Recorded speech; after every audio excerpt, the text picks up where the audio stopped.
Good morning. So nice to be together on a Sunday morning. Our topic this morning is "In Surrender Lies True Victory." And I'm just going to start by relating a story a long time ago, quite a while ago, when one of my best friends just had her two daughters. I used to love spending time with them and babysitting them and giving her a break and letting her go out and do errands and run other things. And I really, really enjoyed being with these little girls. I sort of felt like their auntie and godmother, and it was just a very dear relationship. Then they got to be about 2, and and everything I suggested we do and play and do together, it was like, no. And I said, no, come on, let's do this. We used to do it. No. So suddenly they were getting into their willful years. And, when my friend got back from their errands, I would say, great, I'm so glad you're home. Here are your girls. So in this lifetime, one of the things that we learn as we grow up is to have our own will. It's one of the great boons and blessings of being a human, is that we do have our free will. And on this path, we talk a lot about developing our willpower and having a strong will.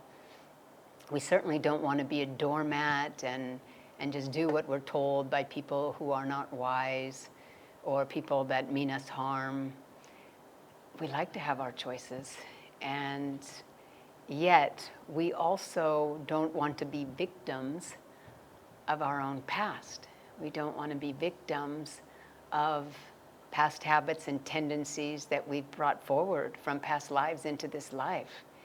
We may be very stubborn or emotional or depressed or greedy or angry or jealous. There's so many things that we might have been brought forward from past times that is just sort of our natural character, personality that we're born with. And in addition to that, there's habits that we formed perhaps in this lifetime that are not good habits. Maybe we like to sit on the couch all day and watch TV, or maybe we like to eat too much. There's so many habits and things that we want and desires that keep our will from truly being free. Yogananda tells us that when he first met his guru, Sri Yukteswar said, "Allow me to discipline you." And Yogananda said, "Why, sir?" And Sri Yukteswar said, "Well, when I met my guru, Mahashaya, he said to me, 'Let me discipline you, because right now your will is just guided by whims and fancies.'" And I, Sri Yukteswar, attuned my will to his wisdom-guided will and found that my will became free. And so Yogananda did the same. He tuned his will to Sri Yukteswar's wisdom-guided will, and Yogananda said his will also then became free. So this is a wonderful blessing of having a guru, and the reason that we want to become disciples is that we want to be able to be guided by their wisdom-guided will, and we want to cooperatively obey the things they tell us to do that will help us to become free. Swami Kriyananda has told us many stories about living in the ashram with our guru, Yogananda ji, at Mount Washington.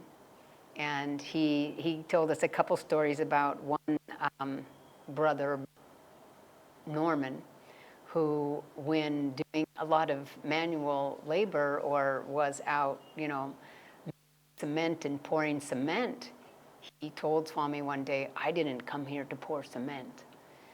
And his attitude of not wanting to do what the guru wanted him to do, the guru probably didn't really care. Master probably didn't care that he was pouring cement or not. It was more that, would this disciple do what Yogananda asked him to do?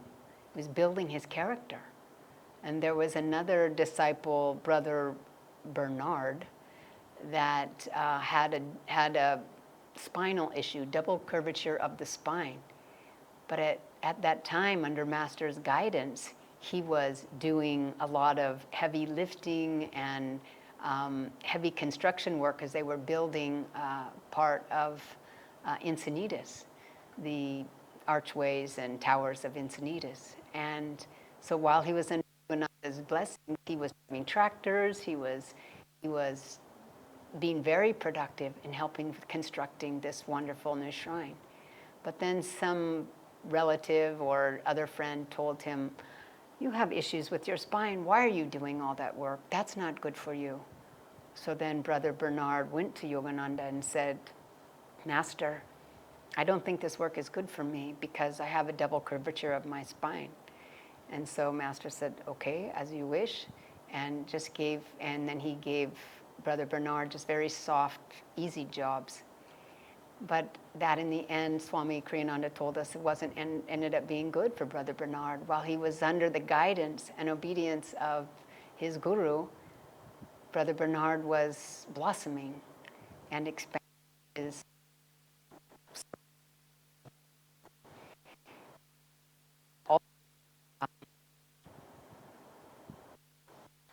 master that to lecture and teach. And Swami Kriyananda said, but I don't want to lecture and teach. And Yogananda and our guru said, well, you're going to have to learn to like it because that's what you'll be doing. And of course, we all know that Swami lectured and taught for 60 some odd years before he's left his body, maybe 63 years before he left his body. A very, very well-known part of the Bible, part of the life of Jesus Christ, was just before he was about to be arrested and crucified, he went to the Garden of Gethsemane, and he had a very close relationship with God. And Abba, with you all things are possible. Why let this suffering happen? Let this cup pass from me. Let this drama not unfold like this. Isn't there another way? And Jesus was so close to God that he just had that loving relationship with God. And he just said, let's try to avoid this suffering. Let this cup pass from me. But then later, who knows how later, a minute, an hour later, he said, but whatever is your will, if it's for me to drink this cup, I will drink it.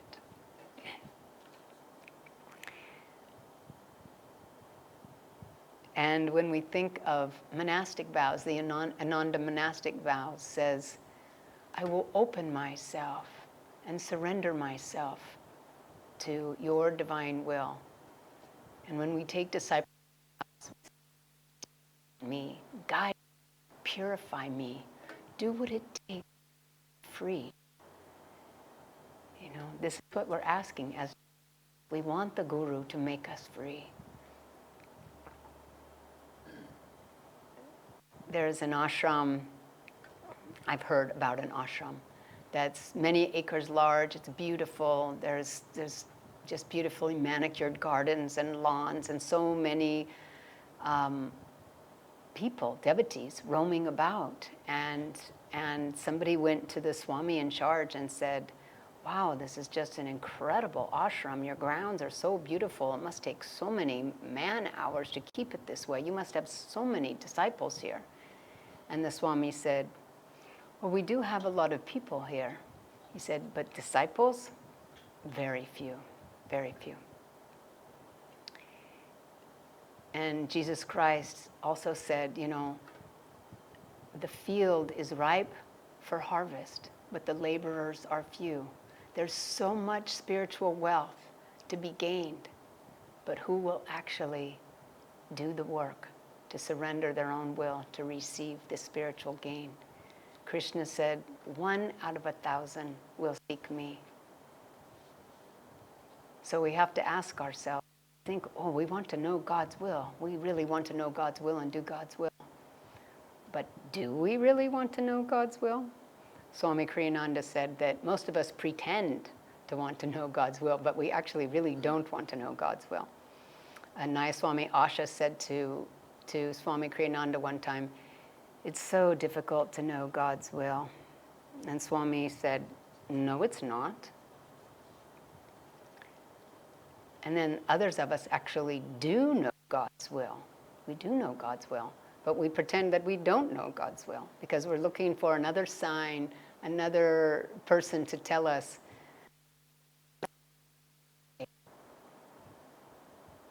But God has a longer-term plan for all of us. His longer-term plan is to get us out of delusion, is to free us from the chains of Maya.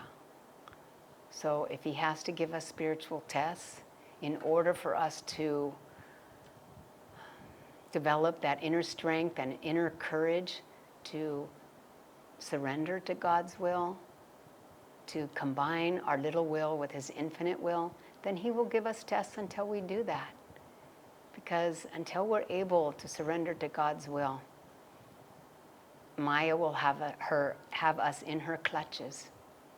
And we will continue to have pain, suffering, because happiness doesn't last in this world of duality. So who is worthy to know God's will?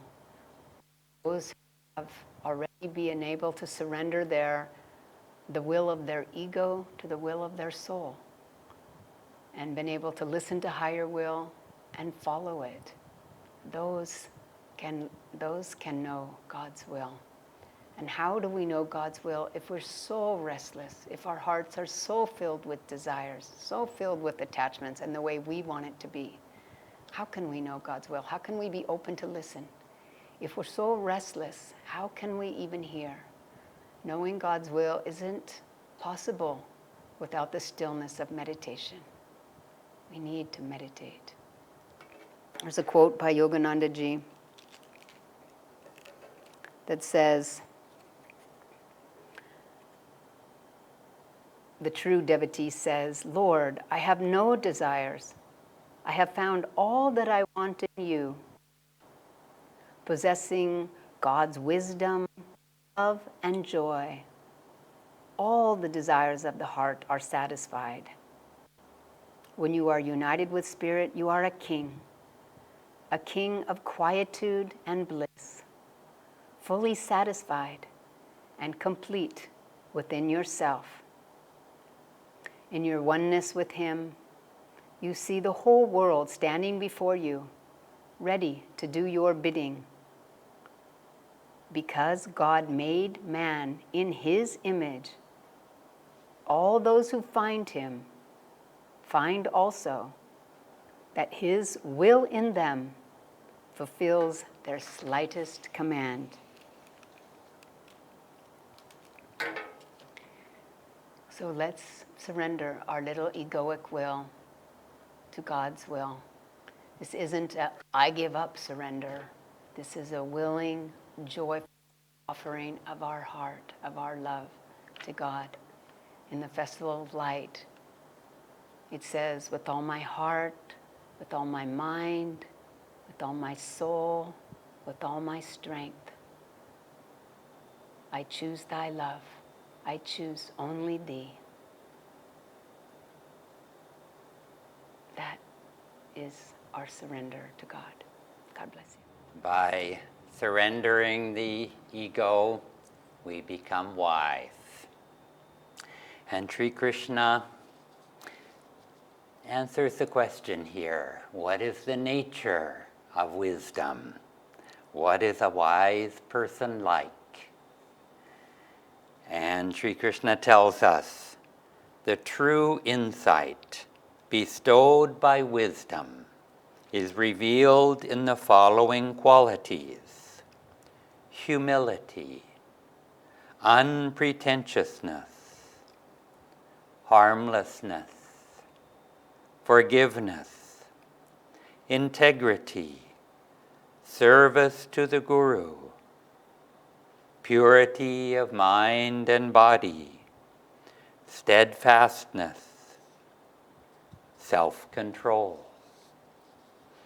The wise person shows indifference to sense objects, lack of emphasis on one's own self, perception of the sufferings and evils inherent in birth, illness, old age, and death, non-attachment, non-identification with one's own children, wife, and home, and everything that these entail, equal acceptance of both fortune and misfortune, unswerving devotion to and identity with me. Through yoga practice, love of solitude, disinclination for worldly society, perseverance in the pursuit of self-knowledge, and aspiration toward true wisdom, which is the goal of all learning. Qualities opposite to these virtues are the signs of ignorance. And these qualities are essential for our own self-realization. Let's just look at a couple of these more carefully and how we can apply them in our daily lives. Harmlessness, ahimsa, is perfected with the realization and meditation that all things belong to one's own infinite self. The yogi perceives God as living in all. And that doesn't mean we love our dear ones any less. It means that we expand our love to include everyone so that we can love more deeply with God's infinite love. Krishna says, service to the Guru, reverence for the wise that he refers to means openness to their guidance, willing cooperation with it. And the disciple, by loving service to the Guru, receives through him this gift of wisdom. Knowledge is of the intellect, but wisdom from the Guru is of the soul. And service to the Guru isn't just offering devotion, Guru Dakshina, cleaning the murtis at the ashram. Swami Kriyananda expresses another aspect of service to the Guru. He said it is primarily an inner act. It means offering up to him in deep meditation. And here comes the surprise here a little bit. He says offering up all of one's worldly thoughts and desires. It means constantly holding one's consciousness open to him for correction and inspiration. And above all, it means attuning oneself inwardly to his consciousness of God. And so the Guru is asking much more of us than merely devotion. Another aspect, steadfastness, develops spontaneously the more that we focus our attention inwardly. Swamiji tells about one brother disciple who never showed particular wisdom. He didn't have an interesting personality. He wasn't accomplished. He was on the path, lived with Yogananda ji for many years. He never became a teacher or a writer, but he was humble, steadfast, and loyal. And Swamiji knew him for many years. He went to this man's funeral. And when he went there, it's like he saw his soul, the soul of this man, and he was surprised to see at how spiritually advanced this disciple was. And maybe you can't hear the sound of Om or practice Khetri Mudra or see the spiritual eye, but there's something that we can all do, and that is to be steadfast, to continue with our practices, to continue with our devotion day by day. As Yogananda ji said, perseverance will free you. And when we identify with the soul, we remove our attention from the world of the senses, of the ego. And like on an ocean, there are waves of duality, of pleasure and pain and success and failure and hope and fear, and they continually go up and down on the surface of the ocean. But we can dive beneath these waves into God's all-encompassing ocean, His infinite presence. And nothing in humans can compare with the vastness of God's deep ocean. For the soul, pleasure is not essentially different from pain. Both are simply affirmations of limitation. Swamiji said, detachment from outer concerns is possible in the deepest sense only by attachment to the infinite greater joy of divine communion.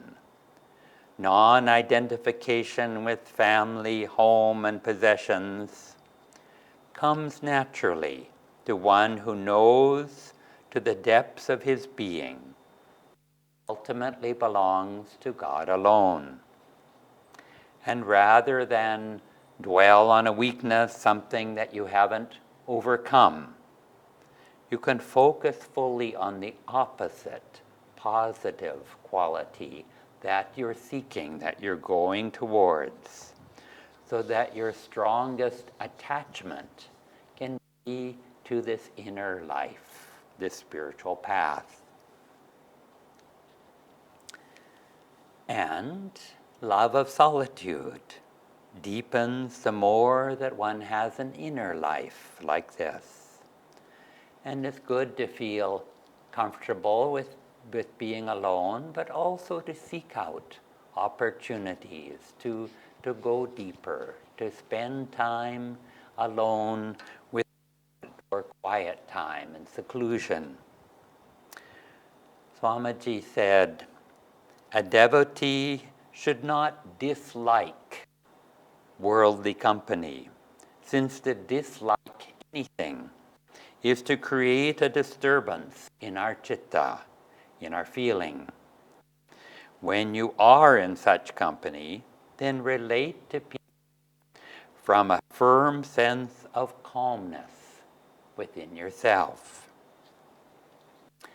We have one family relation who he's not always easy to be with. He's very self-centered and critical and opinionated.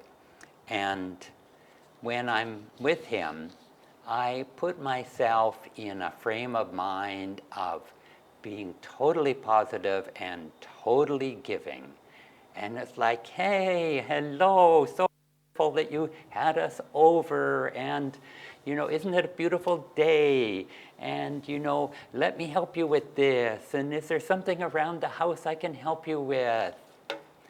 And by keeping my mind in that place, it's like I'm not creating any fertile ground for his negativity to take root.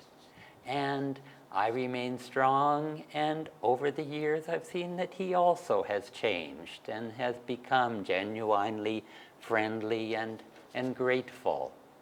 And so we never know what effect we may have on people if we stay, as Swamiji says, calm, firmly in our calm inner center.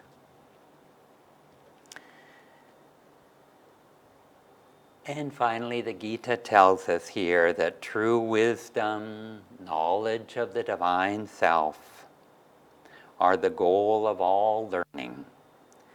And people make the mistake of thinking that the right spiritual attitude can be achieved just by meditation or by some superhuman. But these are perfected only by daily practice of inner communion with God. It's in divine grace, finally, in divine grace alone, that God can come to us and work through us and bless us with his wisdom. Thank you.